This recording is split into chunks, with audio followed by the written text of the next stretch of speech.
আজকের এই বিজয় অনুষ্ঠান এবং অভিভাবক সমাবেশের সম্মানিত সভাপতি, আমাদের অত্র প্রতিষ্ঠানের সম্মানিত শ্রদ্ধাভাজন প্রভাষক, বিগত দিনে দীর্ঘদিন যিনি এই প্রতিষ্ঠানকে একটি জায়গায় নিয়ে যাওয়ার জন্য প্রচেষ্টা চালিয়েছেন, সেই প্রভাষক থেকে শুরু করে আজকে নবনিযুক্ত অধ্যক্ষ হিসেবে আমাদের মাঝে দায়িত্বরত আছেন শ্রদ্ধাভাজন স্যার আনিসুর রহমান।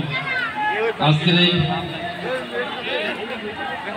অনুষ্ঠানের সম্মানিত প্রধান অতিথি, যার কথা না বললেই নয়, যিনি আমাদের এই প্রতি অনেকটা সফল হয়েছে, সেই প্রিয় মানুষ, আমাদের গোবিন্দগঞ্জ আসনের মাননীয় জাতীয় সংসদ সদস্য সুযোগ্য সেরেসপদ ছোট ভাই কৃষিবিদ আব্দুল্লাহ আল হাসান চৌধুরী লিটন ইতিমধ্যে আমাদের মাঝে উপস্থিত আছেন। আজকের অনুষ্ঠানে সম্মানিত বিশেষ অতিথি জনাব মোহাম্মদ শাহ আলম পারভেজ স্যার, উপজেলা মাধ্যমিক শিক্ষা অফিসার উপস্থিত আছেন। অত্র বিদ্যালয় থেকে বিগত দিনে কর্মরত থেকে আমাদের শিক্ষার্থীকে মানুষ রূপে তৈরি করার জন্য যারা দিনরাত পরিশ্রম করে গেছে সেই প্রিয় শিক্ষকবৃন্দ উপস্থিত আছেন, অভিভাবক, গভর্নিং বডির সদস্যবৃন্দ এবং উপস্থিত আছেন আমাদের এই প্রতিষ্ঠানের স্কুল অ্যান্ড কলেজের সকল শিক্ষক শিক্ষিকাবৃন্দ এবং ছাত্রছাত্রীবৃন্দ সকলকে আমার পক্ষ থেকে অভিনন্দন। এবং বাবা মার পরে আমাদের শিক্ষা প্রতিষ্ঠান, আমরা সেটাই বিশ্বাস করি এবং আমরা সবসময় সেটাই মেনে চলি।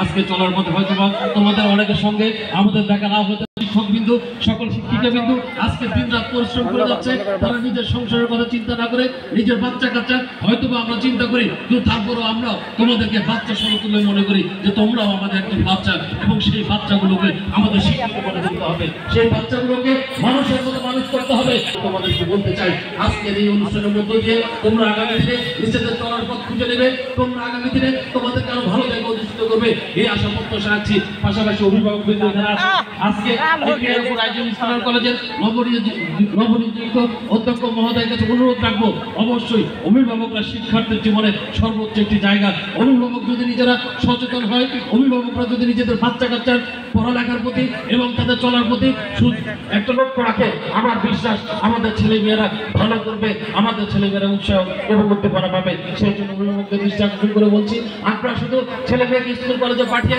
আপনারা চুপ করে বসে থাকবেন না। তারা স্কুল কলেজে ঠিক মতো যাচ্ছে কিনা, প্রাইভেট ঠিক মতো করছে কিনা, কোন বন্ধুর সাথে মিশছে, তারা খেলাধুলা করছে কিনা, নাকি ওই সারাদিন মোবাইলের পেছনে পড়ে আছে। আজকে আমরা সকলে জানি এই যুগের সর্বোচ্চ খারাপ একটা অভ্যাস আমরা ব্যবহার করি। আমরা সকল শিক্ষার্থী, সেটা হোক ক্লাস 6 এবং সর্বোচ্চ থেকে মাস্টার, আমরা সকলে আমাদের ফোনের মধ্যে ঢুকে আছি। আমি তোমাদের উদ্দেশ্যে বলতে চাই, আজকে ফোনকে ভালো কাজে ব্যবহার করো, অবশ্যই ভালো কিছু শিক্ষা গ্রহণ করতে পারবা।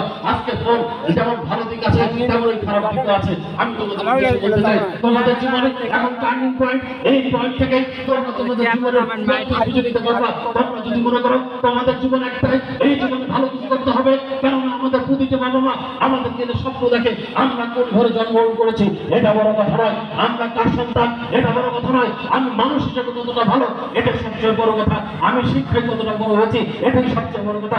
একাডেমিক শিক্ষায় আমরা অনেক উচ্চ শিক্ষা গ্রহণ করি, কিন্তু মনুষ্যত্ব এবং বিবেকের কাছে আমরা অনেক হীন মানসিকতা পরিচয় দিয়ে আমরা চলাফেরা করি। আমরা বলতে চাই যে শুধু শিক্ষায় শিক্ষিত হলে হবে না, আমাদেরকে মাধ্যমিক শিক্ষা, উচ্চ মাধ্যমিক শিক্ষা এবং এরপরে যত বড় পিএইচডি বলুন না কেন সেই শিক্ষা গ্রহণ করে একজন হয়তো একাডেমিক শিক্ষায় শিক্ষিত হতে পারবো। প্রকৃত মানুষ হতে গেলে অবশ্যই মনুষ্যত্বের বিবেক নিজের মধ্যে ধারণ করতে হবে। সেই জন্য আজকে শিক্ষার্থী হতো তোমাদের প্রতিদ্বন্দ্ব হবা।